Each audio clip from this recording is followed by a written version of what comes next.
자, 오늘은 이제 49강입니다. 엔타임 49강. 마지막 때와 이스라엘 역사 6번째 시간이고요. 자, 오늘은 가나안 정착에 관한 이야기를 좀 다룰 것입니다. 성경사고로는 사사시대 또 룻기 시대가 바로 요 시기인데 대략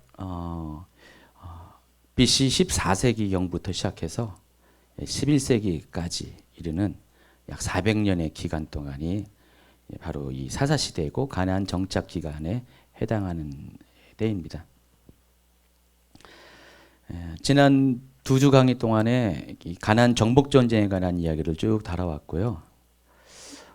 출애굽을 해서 시내산까지 가고 또 시내산에서 다시 가데스 바네아, 그 가데스 바네아에서 이스라엘이 하나님 앞에 범죄해서 37년 6개월을 그 바란 강야, 가데스 바네아를 중심으로 한 바란 강야에서 그런 어떤 버려진 시간을 보낸 다음에 하나님이 다시 가데스 바네아에서 그들을 부르셔가지고 이제는 모압 땅으로 이렇게 우회해가지고 요단강을 건너서 마침내 첫 성읍인 길갈과 또 거기서 여리고를 공격하는 그런 스토리들을 쭉 지난 시간에 했고요.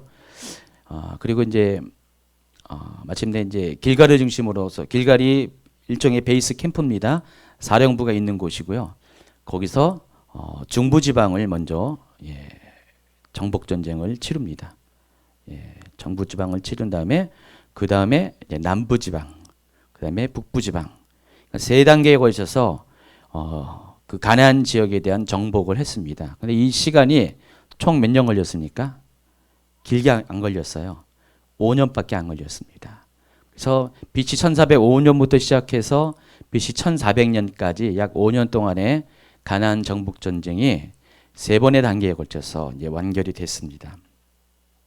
그리고 BC 1400년 마침내 이제 이스라엘 지파는 땅 분배를 하게 됩니다. 정복 한 땅을 기준으로 지파별로 땅을 분배를 하는데 이미 그 요단강 동편의 세 개의 지파, 루벤, 갓 그리고 므낫세 반지파에게는 이미 이 가나안 땅을 정복하기 앞서서 그 세 개의 지파에게는 이미 땅이 배분이 되어 있고요. 나머지 이제 9개 지파에게 요단 서편의 땅들이 배분이 됩니다. 그게 이제 지난번까지의 강의입니다. 그래서 이것을 지금까지의 이제 그 시간을 이렇게 시대별로 이렇게 제가 도표로 다시 한번 이렇게 정리를 했습니다. 도표로 정리했는데 보시면 알겠지만은 BC 1446년 경입니다. 정확한 때는 아니고 이 때가 뭐 여기가 BC 15세기죠. BC 15세기 출애굽설이 있고 또 BC 13세기 출애굽설이 있기 때문에 일단 정확하게 연도는 이렇게 안 하고 경이라는 단어를 붙입니다. 이 경이라는 단어가 언제 떨어지냐 바로 이 다윗 시대 때 그때는 역사가 정확해져요. 이때까지만 해도 아직 불확실한 역사가 있기 때문에 보통 경이라고 붙입니다. BC 1446년 경에 출애굽을 해서 40년 만에 가나안 땅에 진입하고 그리고 가나안 땅에 진입에 앞서서 모세가 죽고요. 그리고 여호수아 시대가 도래하면서 그리고 가나안 땅 정복이 시작됩니다. 여호수아는 모세가 죽은 지 겨우 15년 만에 더 살았어요. 모세가 120살에 죽었죠. 근데 누구죠? 여호수아는 110살에 죽었습니다. 그리고 BC 1390년 경에 여호수아가 죽고요. 자, 이때부터는 출애굽 세대가 아닌 출애굽 이후에 태어난 세대들이 살고 있는 때고요. 이때부터 이제 가나안 땅에 본격적으로 정착하는 시즌을 보냅니다. 그래서 이 가나안 정착 시대를 저는 길게 잡았습니다. 언제까지냐면 BC 1010년까지. 굉장히 길죠. 그러니까 이때까지 아직 이 땅이 완전히 정복이 안 됐어요. 그러니까 가나안 정복 시대가 있긴 있었어요. 그러나 이때는 대략적인 주요한 지역을 점령한 것이 아주 구체적인 땅 모든 성읍을 다 점령한 것이 아니었습니다. 군데군데 아직 남아있는 그런 이방 성읍들이 있었어요. 예. 특별히 여러분,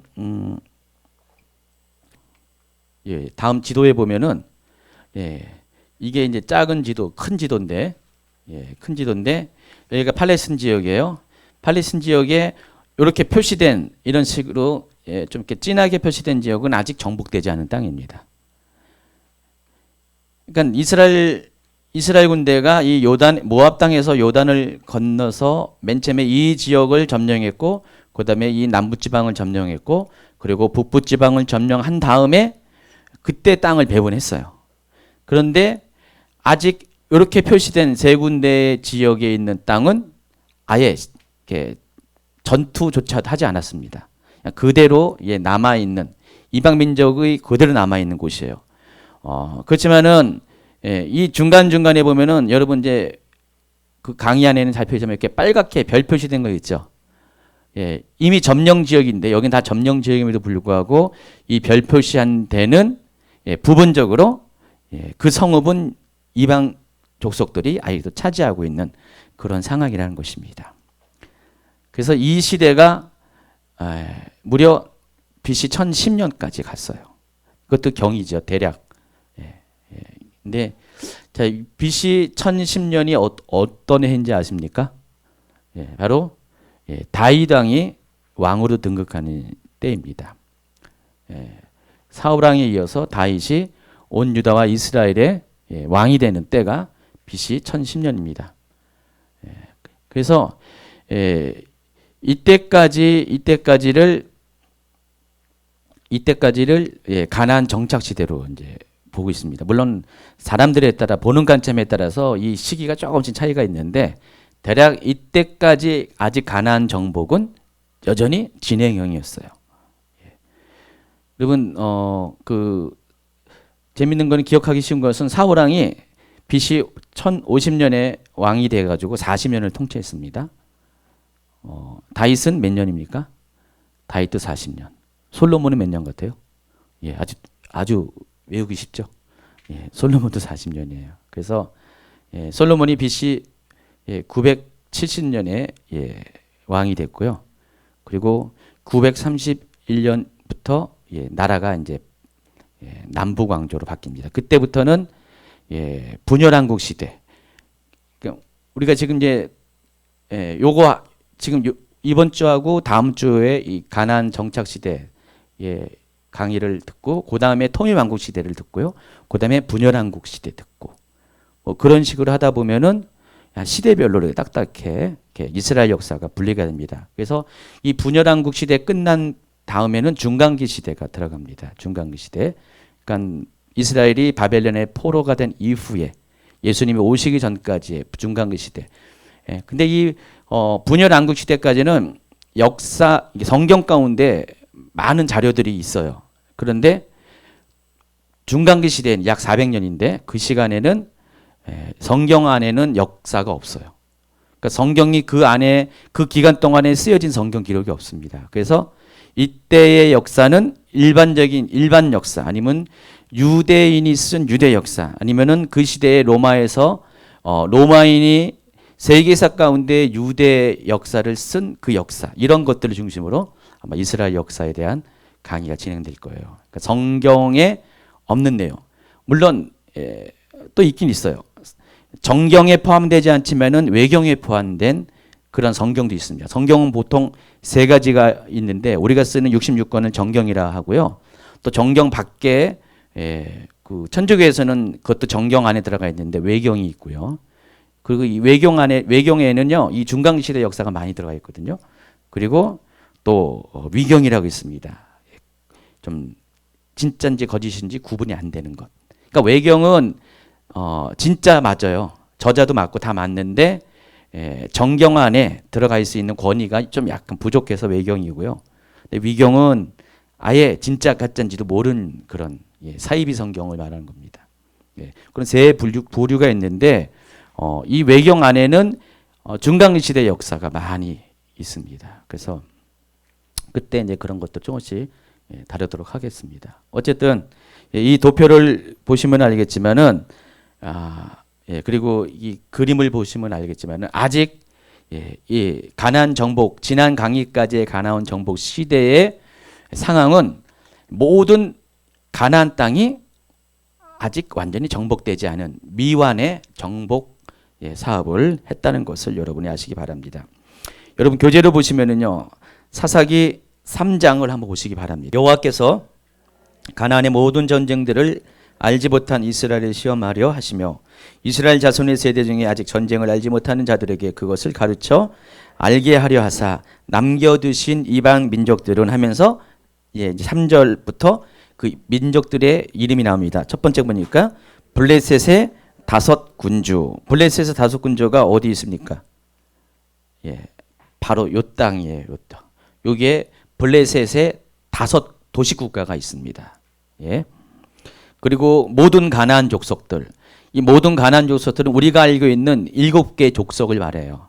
가나안 땅의 7개 족속인데 사사기 3장 5절을 한번 보세요. 밑에 보시면 읽어볼까요? 시작.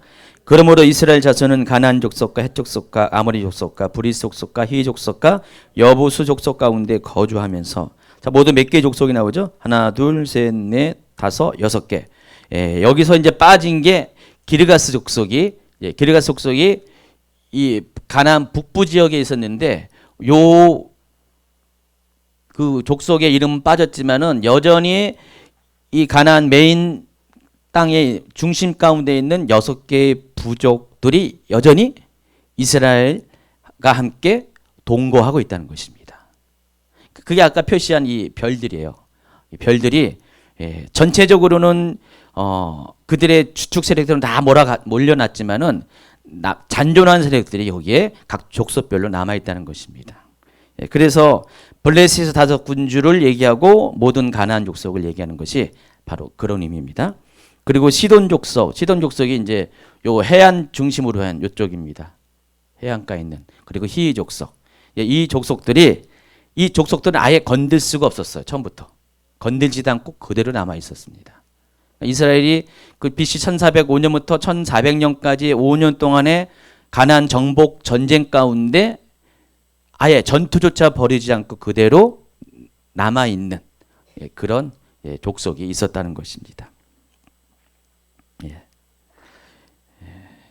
그래서 이 가나안 정복 전쟁은 아직 미완성의 정복 전쟁이었다는 것을 여러분이 아시기 바랍니다. 근데 이 가나안 정복 전쟁이 언제 완성됐어요? 아까 말한 것처럼 다윗 시대에 비로소 이 전쟁이 완결이 됩니다. 619페이지로 넘어갔습니다. 사무엘하 7장 1절에는 다음과 같은 기록이 있습니다. 한번 읽어볼까요? 여호와께서 주위의 모든 원수를 무찌르사 왕으로 궁에 평안히 살게 하신 때. 자, 이 장면만 보면은 사무엘하 7장 1절 정도 되면은 이때가 이제 다윗 왕이 재위하는 시기인데 모든 민족들이 다 쫓겨났다는 것을 여러분이 알 수가 있겠죠. 그런데 8장, 10장에 보면은요, 계속해서 전투가 일어나요. 전투가 일어나는데, 블레셋 민족과의 전투, 또 모압, 아람, 에돔, 그리고 암몬과의 전쟁 기록이 여전히 등장합니다. 자, 그런 거 보면은 아직 이때까지만 해도 7장에서는 모든 원수가 무찌르고 왕이 이제 발 뻗고 궁에서 편히 살고 있다고 얘기하지만은 그 이후에도 계속 전쟁이 있는 걸 보면은 아직 전쟁은 완전히 안 끝난 것처럼 보이죠. 그렇죠? 그런데 이 의미는 여기 있는 블레셋, 모압, 아랍, 에돔, 암몬은 가나안 족속들이 아니에요. 원래 하나님이 이렇게 정복하라고 했던 그 대상들이 아니에요.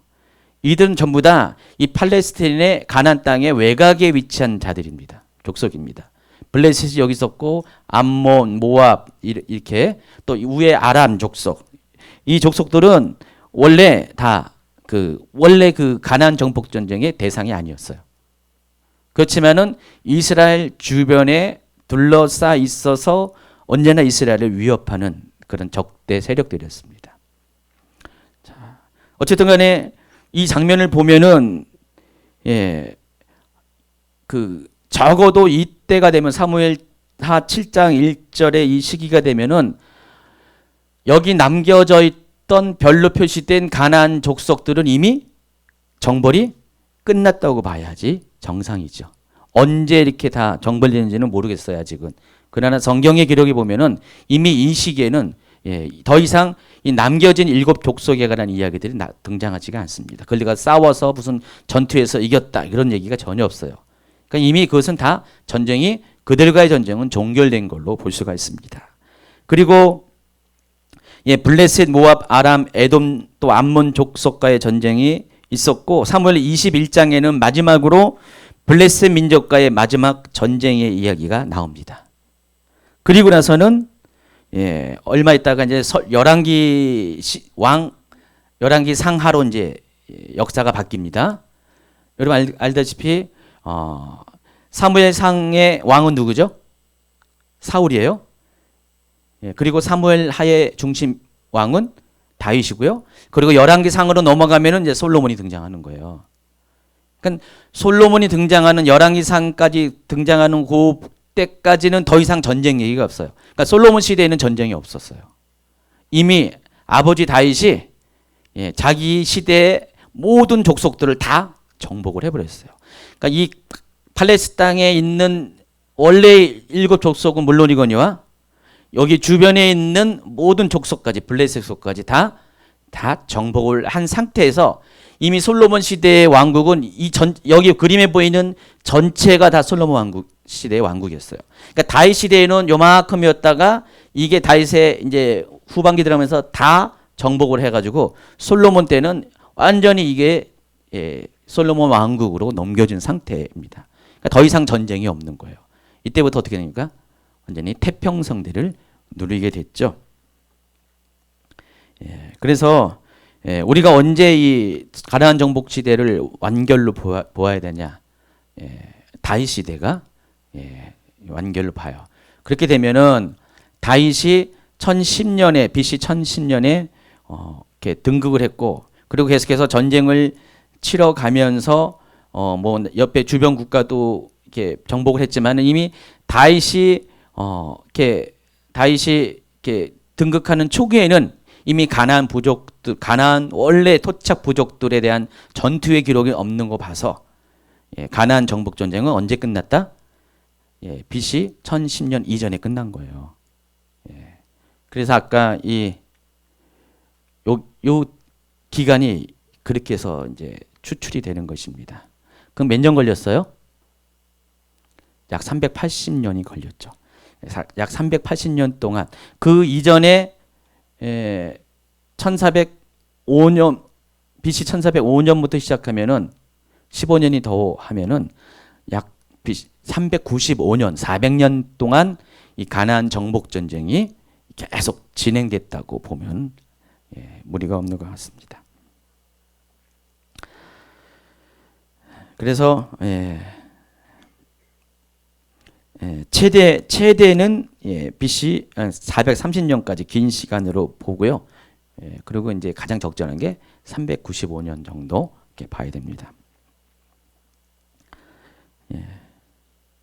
자, 그런데 이 1차 가나안 정복 전쟁의 기간인 BC 1405년부터 1390년 이후의 기간은 여러 가지 이유로 인해서 미처 쫓아내지 못해서 남겨진 이민족들과의 남은 전쟁을 수행하는 과정 중에 이스라엘이 어떻게 고난당하고 어떻게 또 그 고난을 통과해서 가나안 땅에 정착하는 과정들을 역사로 기록을 하고 있습니다. 그게 바로 사사기의 역사예요.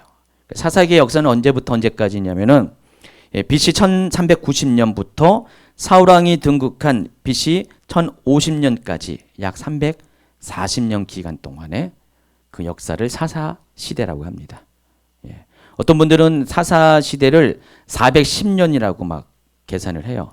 왜 410년이라고 하면은 이제 오늘은 이제 다 다루지 못해. 제가 원래 오늘 한 강의에 다 다루려다가 반을 잘랐어요. 너무 길어질 것 같아가지고요. 그 다음 시간에 각 사사들에 대한 온리부터 시작해가지고 삼손까지의 12명의 사사에 대한 그런 역사적인 기록들을 쭉 설명을 할 거예요. 근데 그 사사들이 활동했던 사역했던 기간을 다 합치면 몇 년이 되냐면은 410년이 돼요.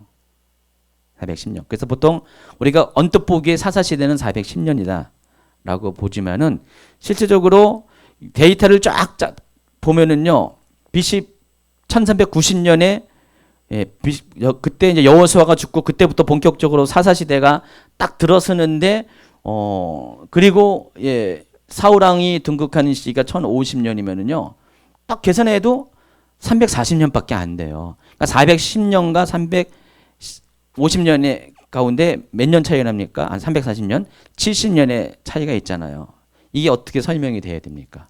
뭔가 역사가 잘못된 것처럼 보이잖아요. 근데 성경이 뭐 잘못 쓰여졌다고, 그러니까 성경의 권위가 의심스러울 수가 있잖아요. 근데 뭐 다음 시간에 설명했자면은 12명의 사사가 사역하는 이 기간은 시간 순서적으로 다 이어진 게 아니라, 물론 시간 순서로 진행됐지만은 중간중간에 역사가 겹치는 시기가 몇 개 있어요.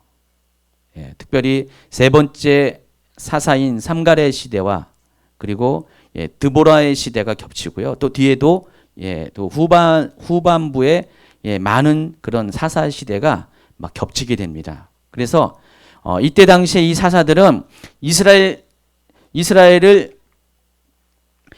전체를 커버하는 사사들이 아니었어요. 그러니까 이 민족들이 이스라엘을 공격해 들어오지만은 전체 지파를 공격한 것이 아니라, 이스라엘 전체를 공격한 게 아니라 한 지역을 공격을 했어요. 그래서 이 사사들은 다 지파에서 나왔어요. 가지고 자기 지파를 공격하는 이민족들에 대항해서 그들을 쫓아내는 그런 역할을 했습니다. 그러다 보니까 동시에 어떤 때는 이 남부지방에서, 어떤 때는 북부지방에서, 어떤 때는 서부, 동부에서 각각 쳐들어오는 이민족들을 각각의 지파를 대표하는 사사들이 그들을 대항하고 막아섰고 몰아내는 그런 역사가 중복되어서 같은 시대에 여러 건이 있기 때문에 70년이라는 시간이 세이브가 되는 거죠. 그래서 이 사사시대는 410년이 아니라 340년. 이거 뭐 알아서 뭐 하냐고요? 알면 다 쓸 데가 있는 법입니다. 나중에 여러분 성경을 이해하고 역사를 이해하는데 굉장히 도움이 됩니다. 자, 619페이지에 큰 2번 사사시대 개간. 사사기는 1차 가나안 정복 전쟁 이후에 이스라엘 민족이 가나안 땅에 정착하는 과정을 담은 역사적 기록입니다. 제가 누누이 얘기지만 이 성경과 동시에 이것은 역사적 기록이에요. 역사서예요. 그래서 성경의 분류 중에 하나가 율법서, 뭐 이렇게 예언서 쭉쭉 나오잖아요. 역사서라고 아예 딱 분류가 됩니다. 그래서 지금 이 사사기는 역사서예요. 역사서. 그러니까 여호수아서도 역사서고요. 그래서 역사적인 기록입니다. 사사라는 단어의 의미는 판사라는 뜻이에요. 판사. 재판하는, 저지라고 그러죠. 저지입니다. 그래서 히브리어로는 쇼페팀이라는 단어를 번역한 것이, 우리나라 직역하면은 판관이라는 뜻이죠. 판관. 옛날에 중국 드라마 있죠. 포청천. 바로 그런 판관. 판관이고요. 근데 이스라엘은 전통적으로 왕과 선지자와 이 제사장이라는 세 개의 직임을 갖은 사람에게 기름을 부어서 그들을 거룩한 그런 직임을 감당할 수 있는 특별한 의식을 합니다. 그게 기름 부음 의식이라고 하죠. 기름을 부어서 그들을 왕이나 선지자나 제사장으로 삼았습니다. 이게 성경의 역사하고 이스라엘 전통입니다. 자, 그런데 이 사사는 역할을 보면은 때로는 왕의 역할을 해요. 때로는 선지자의 역할을 해요. 때로는 제사장의 역할을 합니다. 나중에 보면은 이제 그 사사 시대에 지나서 사무엘 시대에 가면은요, 사사기에 나와 있는 사사는 작게는 12명을 보고요. 또 2명을 더 포함시키면은 14명이 되기도 합니다. 드보라와 함께 했던 바락과 그리고 기드온의 아들 아비멜렉이라고 있습니다. 3년 동안 기드온에 이어서 이스라엘을 스스로 왕이 되어서 왕이라는 호칭을 부르면서 통치한 그런 사람이 있습니다. 거기까지 보면 14명인데 그러나 뭐 두 사람을 빼버리면은 12명이 돼요. 일반적으로 12명입니다. 그리고 사무엘 시대에 가서 두 명의 사사가 더 존재하는데 엘리와 사무엘입니다. 근데 엘리와 사무엘은 뭐 했어요? 제사장이었어요. 그렇죠? 제사장이었죠. 그래서 이 사사는요. 때로는 왕이 되고 때로는 선지자가 되고요. 드보라가 선지자였어요. 또 예. 선지자가 되고 때로는 제사장이 되는 이런 역할을 했는데 문제는 이 왕과 선지자와 제사장은 전통적으로 기름을 부어서 머리에 안수해서 그렇게 역할을 감당했는데 이 사사들은 그러지 않았습니다. 이것도 저것도 아니 아주 모호한 입장인데 분명히 왕 역할을 하고 선지자 역할을 하고 제사장의 역할을 합니다. 예, 그런 사람들이 사사입니다. 근데 사사는 누가 임명했습니까? 사람이 임명한 게 아니라 하나님이 직접 임명합니다.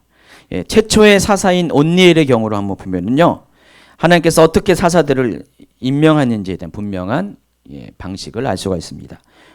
사사기 3장 9절입니다. 시작. 이스라엘 자손이 여호와께 부르짖음에 여호와께서 이스라엘 자손을 위하여 한 구원자를 세워 그들을 구원하게 하시니 그는 곧 갈렙의 아들 아후 그나스의 아들 온니엘이라. 여호와 영이 그에게 임하셨으므로 그가 이스라엘의 사사가 되어. 자, 어떻게 임명됐습니까? 하나님의 영이 임하면은 사사가 됐습니다. 자, 하나님 나에게도 하나님의 영이 임하여 주시옵소서. 그렇다고 여러분 사사가 되는 게 아니라 그때는 이제 그런 방식으로 하나님께서 직접 임명을 하셨습니다. 왜냐하면 그때는 전시 상황이었어요. 그냥 평시의 삶이 아니라 아주 급박한 삶이라서 하나님이 그냥 물론 하나님의 섭리 가운데 있지만은 하나님이 됐다라고 생각하는 그 사람을 딱 지명해가지고 그 사람이 뭐 댐댐이가 어떻고 과거의 스펙이 어떻든 간에 상관없습니다. 하나님이 그 사람을 임명을 해서 하나님의 영으로 가득 부어주시면은요. 그러니까 우리 말로는 성령 충만해지면은 사사가 되는 거예요. 그리고 사람들은 사사가 세워진 사사의 권위에 복종을 합니다. 자, 그들의 역할에 대해서 사사기 2장은 다음과 같이 설명합니다. 620페이지 넘어갔습니다. 14절부터 시작. 여호와께서 이스라엘에게 진노하사 노략하는 자의 손에 넘겨주사 그들이 노략을 당하게 하시며 또 주위에 있는 모든 대적의 손에 팔아 넘기심에 그들이 다시는 대적을 당하지 못하였으며 그들이 어디로 가든지 여호와의 손이 그들에게 재앙을 내리시니 곧 여호와께서 말씀하신 것과 같고 여호와께서 그들에게 맹세하신 것과 같아서 그들의 괴로움이 심하였더라. 여호와께서 사사들을 세우사 노략자의 손에서 그들을 구원하게 하셨으나. 사사들을 세운 목적이 뭐라고요? 노략자의 손에서, 다른 말로서 압제자의 손에서 그들을 해방시키기 위해서 사사를 세웠습니다. 그 이상도 그 이하도 아닙니다. 사사들은요.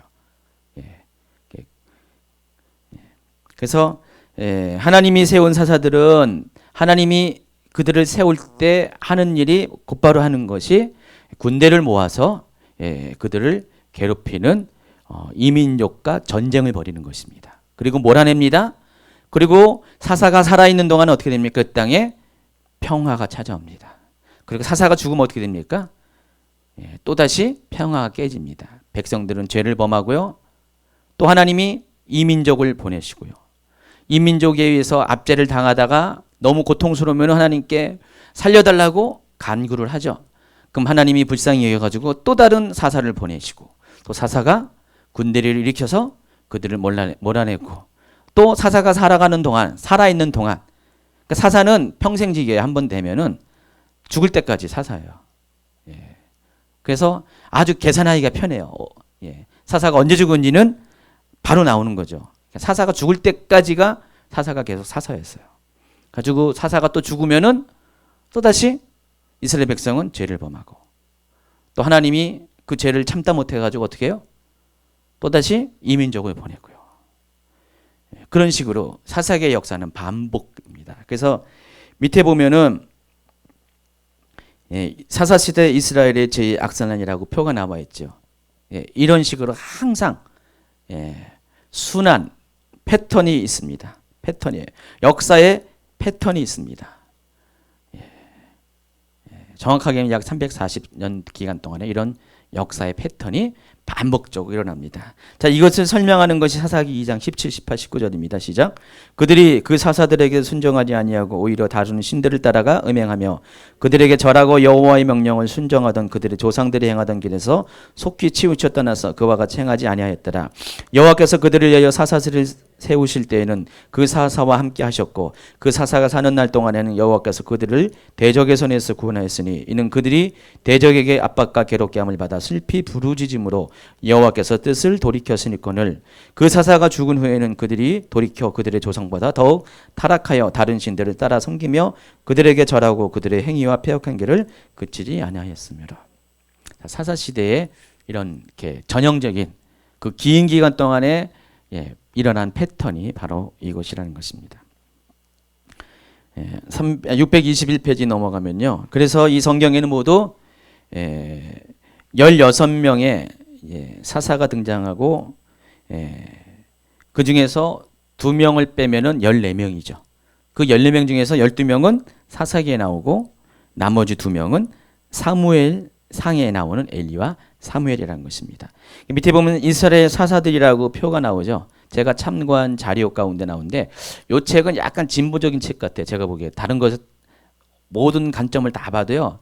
다른 책과는 약간 진보적인 책이에요. 그래서 뭐 그 출애굽 연대도 15세기보다는 13세기 쪽으로 많이 얘기하고 그러니까 그 저자의 관점이 좀 약간 그런 것 같아요.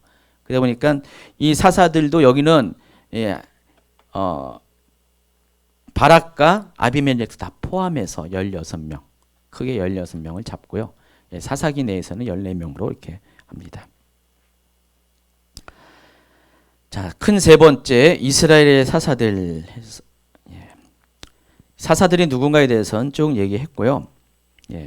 이스라엘 민족을 압제한 우리가 이제 이민족들에 대해서 좀 살펴볼 필요가 있습니다. 그럼 하나님은 과연 이스라엘 민족들을 징치하기 위해서 도구로 삼은 이민족들을 어떤 사람들을 이들에게 보내줬을까? 그래서 세 종류의 사람들로 구분합니다. 그러니까 가나안 원래 토착 족속들, 7족속 말하죠. 그러니까 7족속들이 아직 사사 시대에는 살아 있었다는 것입니다. 살아 있었어요. 사사 시대는 살아 있어 가지고요. 그들이 남아 있어 가지고 그들이 어떻게 됐어요? 여호수아가 경고한 것처럼 옆구리에 찔리는 가시가 되고 올무가 되는 역할들을 하게 했습니다. 그래서 가나안 토착 원주민들이 이들을 괴롭혔고요.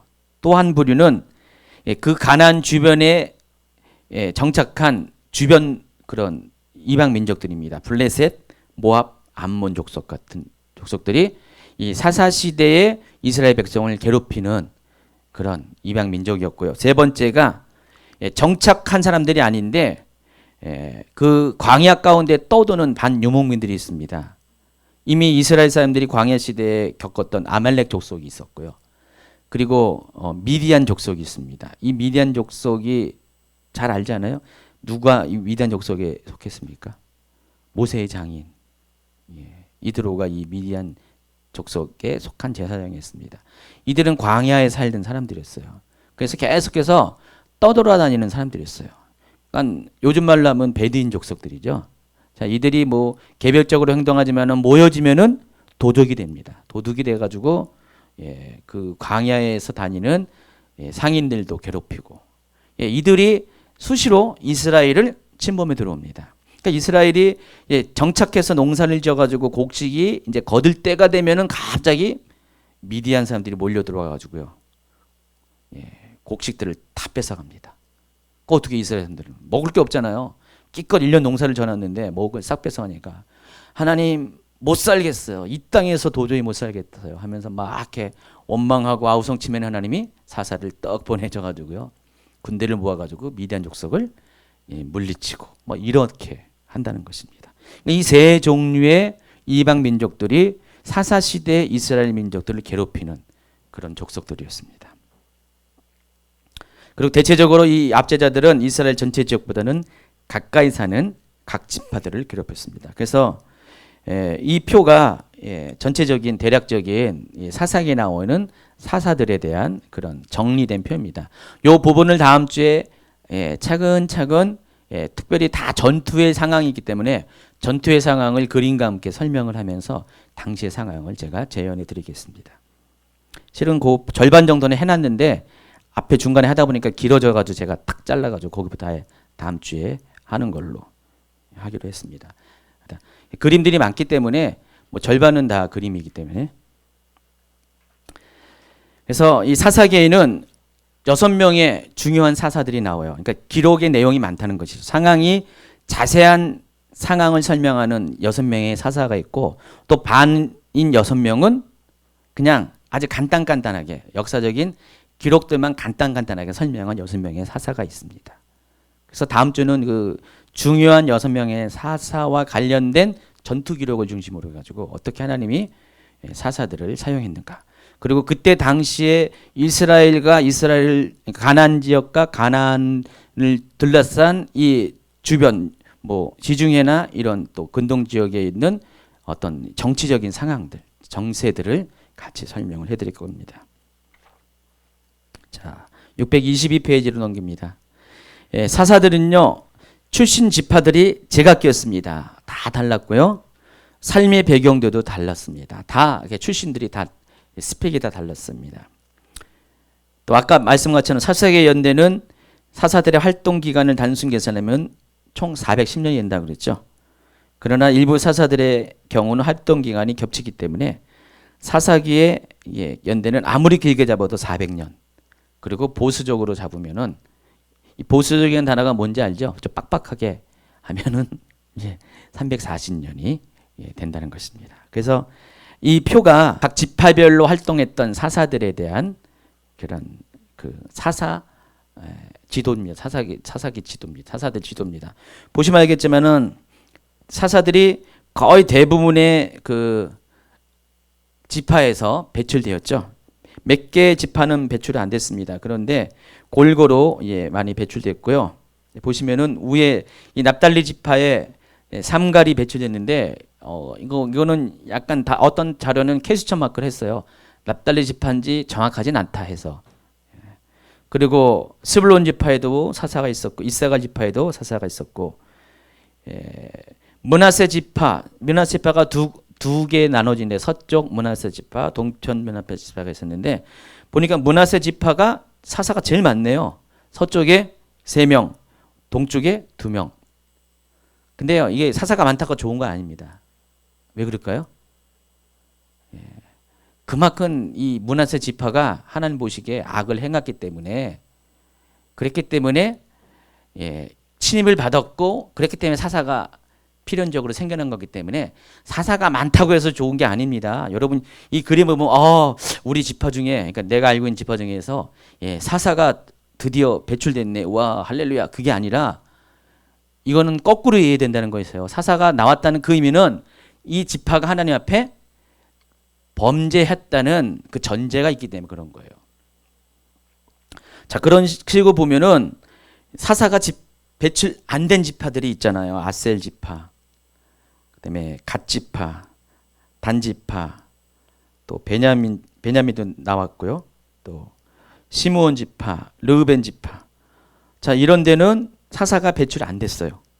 그건 뭐예요? 이들은 하나님 앞에 죄악을 안 졌다. 일단 그렇게 봐야 된다는 것이죠. 그러니까 하나님이 이민족을 안 보내줬고 사사들이 일어날 이유가 없었다는 것입니다. 자, 그 다음 페이지 623페이지로 넘어갑니다. 드디어 약속의 땅 가나안이 정복되고 이 땅을 12지파에게 분배합니다. 하나님은 이스라엘이라는 나라를 세우기 위해서 몇 가지의 작업을 순차적으로 합니다. 첫 번째가 민족을 세우는 작업을 하는데 누구를 통해서요? 아브라함을 통해서. 그래서 아브라함을 뿌리로 해서 이스라엘 민족이 시작됩니다. 그러니까 아브라함의 후손들 중에서 이스라엘 민족이 생겨나는 것이죠. 그리고 모세를 통해서 뭡니까? 그 나라를 치리하기 위해서 법을 줬어요. 그래서 모세는 법을 만든 사람입니다. 그리고 세 번째 여호수아가 등장하는데 이 여호수아를 통해서 뭘 줬습니까? 땅을 주었습니다. 나라의 3요소가 있죠. 뭐죠? 국민, 국토, 주권이죠. 예. 근데 주권과 관련돼서 법도 거기 포함시키면은 그러면 이제 남은 거 뭡니까? 누가 통치하냐가 문제죠. 예, 그 통치의 문제만 남겨놓고 하나님은 모든 이스라엘의 그 건국 조건들을 다 갖춰 놓으신 거예요. 나라만 이제 통치 주권만 딱 정해지면 이제 이스라엘 나라가 역사 가운데 등장하게 된다는 것입니다. 자, 그런데 아직 이스라엘이 왕이 없을 때, 주권자가 없을 때, 나머지는 다 갖춰졌지만은 주권자가 없을 때 당시 주변 국가들의 상황을 어떻게 살펴보면 어떠냐면은 이스라엘에는 왕이 없었지만은 당시 이스라엘 주변의 나라들은 다 왕이 있었습니다. 아무리 작은 국가라도 도시 국가라도 실은 이스라엘이요 그때 당시 작은 나라가 아니었어요. 여러분 생각해요. 인구 250만이라는 것은 대단히 그때 당시 큰 민족이었어요. 그러니까 로마 제국의 2000 이때가 BC 1300년대니까 약 1000 몇백 년 후에 로마 제국의 전체 인구가 작게 잡으면 5천, 길게 5천만 명, 길게 잡으면은 1억 명이었어요. 그러니까 이 250만 명은 한 나라 요 조그만 로마 제국은 이만크지만은 아주 그냥 전만한 이 가나안 땅에 이스라엘에 그 사는 250만 명은 대단한 거였거든요. 그렇죠? 오늘날도 이스라엘이 순수 유대인은 600만 정도인데 큰 민족이었습니다. 당시 지난주에 이렇게 북부 가나안 정복 전쟁의 북부 지역을 대표하는 이 하솔이라는 국가 있었죠. 하솔이 그 위쪽에 머리라고 그랬잖아요. 가나안의 머리라고 했는데 이 하솔의 인구가 4만 명이었어요. 당시에 도시 국가죠. 그러니까 4만 명의 인구 중에서 오늘날은 뭐 군대 복무가 2년이지만 그때 당시에 군인은 20세 이상의 싸움에 나갈 만한 남자는 다 군인이었어요. 꼭 이스라엘만 그런 게 아니라. 그렇기 때문에 4만 명 중에서 최소한 15,000명 뭐 정도는 다 군인이었죠. 그러니까 15,000명 정도의 군인이 있었는데 그 군인이 이스라엘은 660만 명이었잖아요. 뭐 게임이 안 되는 굉장히 큰 이스라엘의 민족입니다. 근데도 왕이 없었어요. 문제는. 그러니까 왕이 있어야지 그들을 다 이렇게 하나가 되게 해가지고 리더십을 발휘해서 이끄는데 그래서 이스라엘이 가만히 보니까 다른 민족은 다 왕이 있는데 우리 민족은 왕이 없어가지고 우리가 고생을 이렇게 합니다. 그러다 보니까 이스라엘은 줄기차게 왕을 요구합니다. 사무엘상 8장 4절 5절 보세요. 이스라엘 모든 장로가 모여 라마에 있는 사무엘에게 나아가서 그에게 이르되 보소서 당신은 늙고 당신의 아들들은 당신의 행위를 따르지 아니하니 모든 나라와 같이 우리에게 왕을 세워 우리를 다스리게 하소서. 왕을 주소서. 왕을 주셔서 계속 고집합니다. 근데 사사기 21장 25절에도요. 이런 이야기가 있습니다. 그때 이스라엘이 왕이 없으므로 사람이 자기의 소견에 오른 대로 행하였더라. 그러니까 왕이 없으니까 백성들이 어떤 기준이 없이 막 자기가 법이 돼가지고 이렇게 행하였다라는 그런 표현이 있습니다. 이런 걸 보면 왕이 좀 필요했죠. 그렇죠? 이스라엘도요. 왕이 필요한 건 사실이었어요. 자, 그런데 원래 하나님께서 계획하신 이스라엘의 국가의 주권 제도는 왕정 국가가 아니었어요. 하나님은 최초의 민주국가를 이스라엘 통해서 이렇게 실현하려고 그랬어요. 국가이면 동시에 하나님이 통치하는 신정국가. 최초의 지방자치. 왜 웃어요? 푸아요? 진짜예요. 제가 그냥 맘대로 얘기하는 게 성경이 그런 거예요. 하나님은 이스라엘 백성이 사무엘을 통해서 왕을 요구할 때 이렇게 말합니다. 사무엘상 8장 6절 시작. 우리에게 왕을 주어 우리를 다스리게 하라 했을 때 사무엘이 그것을 기뻐하지 아니했다 그랬습니다. 그래서 사무엘은 그 얘기를 듣고 별로 안 좋아했었어요. 그래서 하나님께 기도했어요. 그랬더니 사무엘상 상 8장 7절에 보면 여호와께서 사무엘에게 이르시되 백성이 내게 한 말을 다 들으라. 이는 그들이 너를 버림이 아니요 나를 버려 자기들의 왕이 되지 못하게 함이라. 그러니까 지금 하나님은 뭐예요? 하나님 스스로가 왕이 되려고 했는데 이스라엘 백성이 뭐라고요? 하나님 필요 없습니다. 우리에게도 인간의 왕을 달라고 계속 고집을 부리고 있잖아요. 그래서 하나님이 이렇게 말합니다. 내가 그들을 애굽에서 인도하여 낸 날부터 오늘까지 그들의 모든 행사로 나를 버리고 다른 신들을 섬긴 같이 내게도 그리하노다. 그러므로 그들의 말을 듣되 너는 그들에게 엄히 경고하고 그들을 다스릴 왕의 제도를 가르치라 하면서 이렇게 말합니다. 같이 읽을까요? 사무엘이 왕을 요구하는 백성에게 여호와의 모든 말씀을 말하여 이르되 너희를 다스릴 왕의 제도는 이러하니라. 그가 너희 아들들을 데려다가 그의 병거와 말을 어거하게 하리니 그들이 그 병거 앞에서 달릴 것이며 그가 또 너희 아들들을 1000분장과 50분장을 섬을 것이며 자기 밭을 갈게 하고 자기 추수를 하게 할 것이며 자기 무기와 병거의 장비도 만들게 할 것이며 그가 또 너희 딸들을 데려다가 향료 만드는 자와 요리하는 자와 떡 굽는 자로 삼을 것이며 그가 또 너희의 밭과 포도원과 감람원에서 제일 좋은 것을 가져다가 자기의 신하들에게 줄 것이며 그가 또 너희의 곡식과 포도원 소산의 11조를 거두어 자기의 관리와 신하에게 줄 것이며 그가 또 너희의 노비와 가장 아름다운 소년과 나귀들을 끌어다가 자기 일을 시킬 것이며 너희의 양떼의 10분의 1을 거두어 가리니 너희가 그의 종이 될 것이다. 왕을 세우면 이런 일이 생긴다는 것입니다.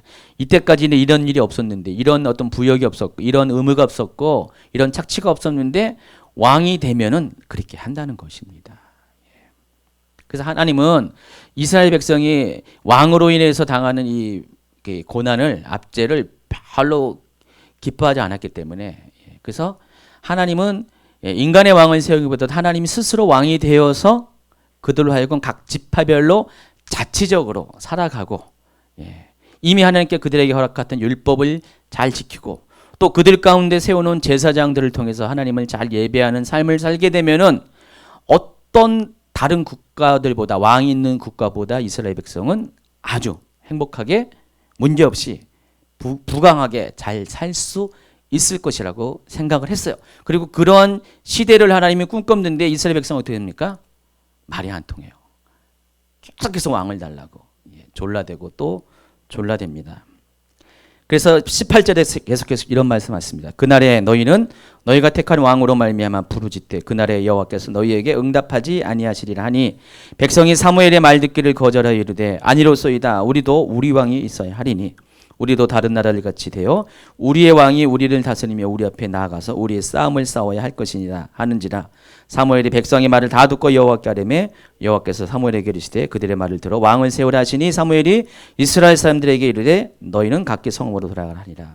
그래서 세운 왕이 누굽니까? 사울입니다. 이 장면을 보면은 뭘 생각하냐면 애들이요 막 독립하려고 그러잖아요 부모님한테. 그래서 엄마 아빠 오늘부터 나에게 용돈을 주고 내가 관리하게 해주세요. 그 애들이 좀 그런 여러분도 그랬잖아요. 근데 어땠습니까? 용돈 받아가지고 관리할 때가 편합니까? 부모님이 필요할 때 다 챙겨주는 게 편합니까? 후자가 그쵸. 근데 후자를 전자를 경험하지 않으면은 후자가 좋은 것이 몰라요. 몰라가지고 맨날 독립을 하려고 하는 거예요.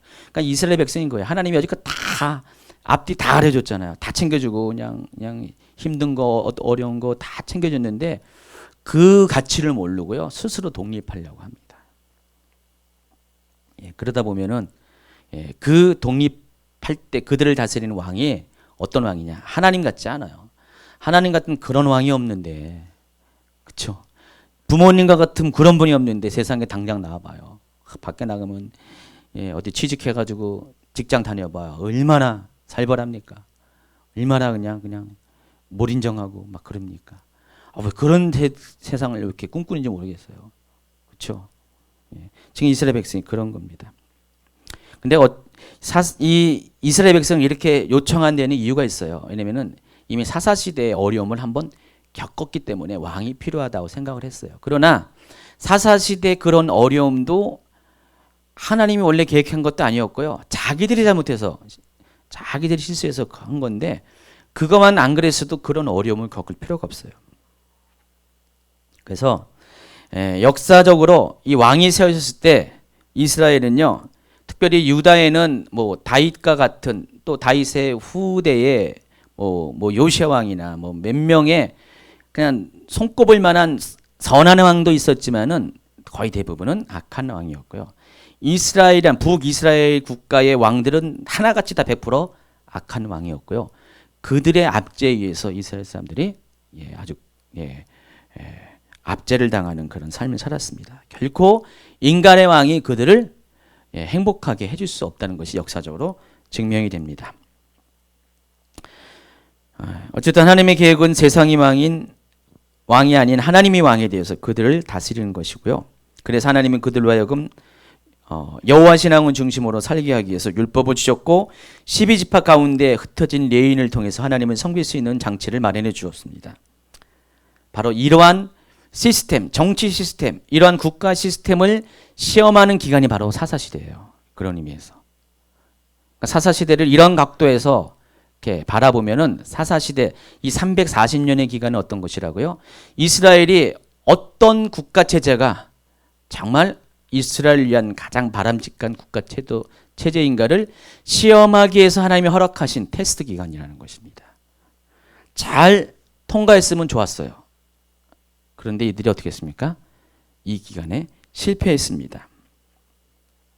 이 조금 전에 소개한 사사기의 마지막 기록인 그때 이스라엘의 왕이 없으므로라는 이 표현의 진정한 의미는요, 이 사사기 시대의 이스라엘 백성들은 하나님을 그들의 왕으로 섬기지 않는 삶을 살았음을 고백하는 그런 고발하는 그런 표현이기도 하다는 것입니다.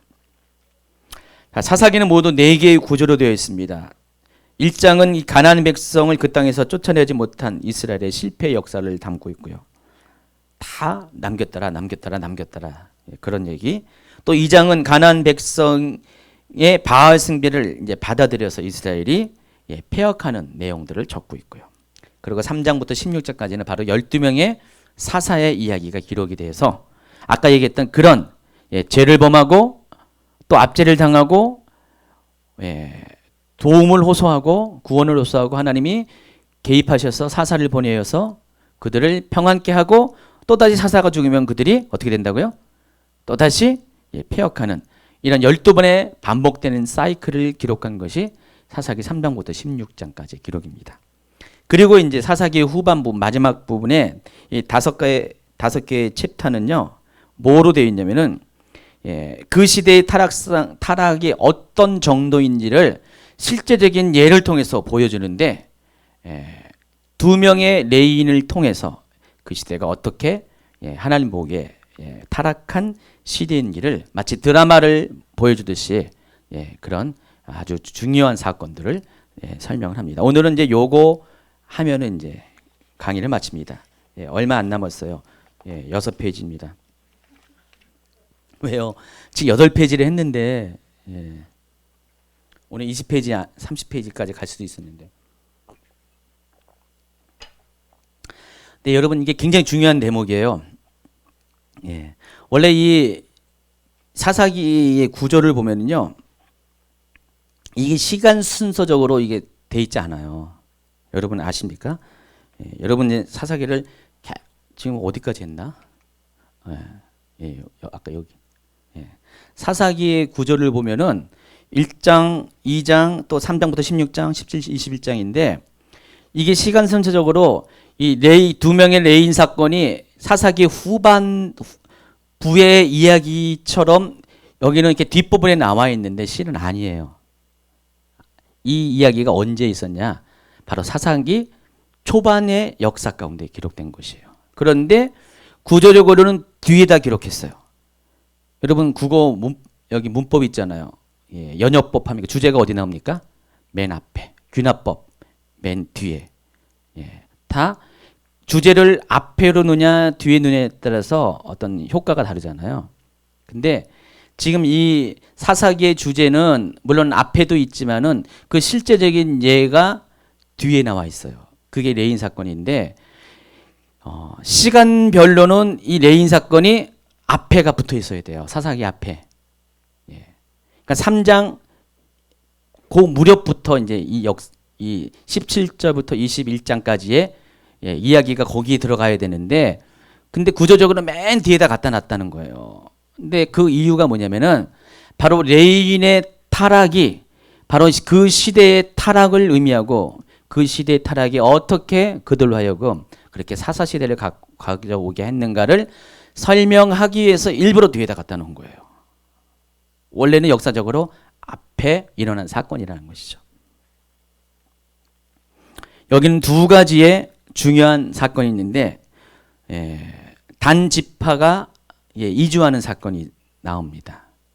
그리고 또 한 가지는 기브아의 첩 사건이라고 나옵니다. 여러분 일단 이렇게 제목만 기억하기 바랍니다. 단지파 이주 사건은 사사기 17장부터 18장까지의 기록에 나와 있고요. 또 기브아 첩 사건은 사사기 19장부터 21장까지에 나와 있습니다. 자, 그런데 이 모든 사건의 중심에 주인공이 누구냐? 다 레인들이에요. 레인들. 레인들이 누군지 아시죠? 거룩하게 구별된, 성별된 사람들. 이스라엘을 하나님을 믿는 신앙으로 이끌어 가기 위해서 특별히 그 역할을 위해서 구별된 사람들. 세상에서 일하면서 살아가는 게 아니라 오직 하나님을 섬기는데 그것만 집중해 살아가는 그런 사람들이 레위인인데 근데 이 말도 못하는 이 엄청난 사건의 중심에 다 레위인이 있다는 것이에요. 이 레위인에 들어갔다는 걸 통해서 이 시대의 상황을 우리가 짐작할 수가 있습니다. 그래서 어느 시대든지 간에 이 시대가 타락하려면은요 순서가 있습니다. 누가 먼저 타락한지 아세요? 하나님의 종들이 타락하고요. 하나님의 종이 타락하면 누가 타락합니까?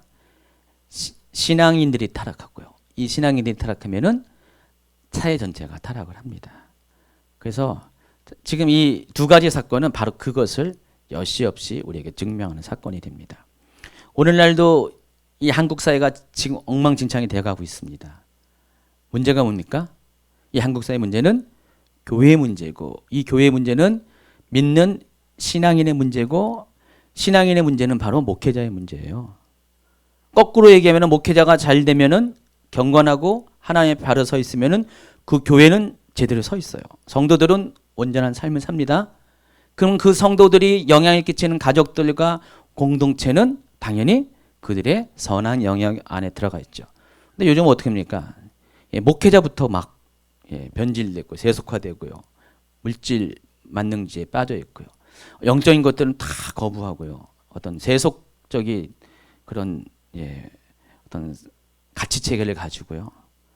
하나님을 믿는 게 아니라 오히려 자기를 믿고 돈을 믿고 권력을 믿고 막 스펙을 믿는 그런 시대로 많이 바뀌었습니다. 그러다 보니까 성도들이 거대로 영향을 받습니다. 영향을 받아가지고 성도들도 그래요. 어쨌든 간에 이러한 일들이 이렇게 진행이 되면은 결국 심판이 이루어지게 돼 있어요. 그래서 오늘날도 우리가 회복되지 않으면요, 다시 어떤 각성이 일어나지 않으면요, 이 시대는 기독교인 때문에 심판을 받을 것이고 하나님은요, 나중에 우리를 만날 때 어떻게 됩니까? 반드시 그 책임을 물게 돼 있어요. 여러분 잘 아셔야 돼요. 저도 잘할 테니까, 저부터 잘할 테니까 잘 하시기 바랍니다. 그러니까 여러분 하나의 한 명의 여러분의 동네가 결정이 되는 거예요. 심판이 여러분 가정 물론이거든요. 자, 먼저 이 단지파 이야기가 나옵니다.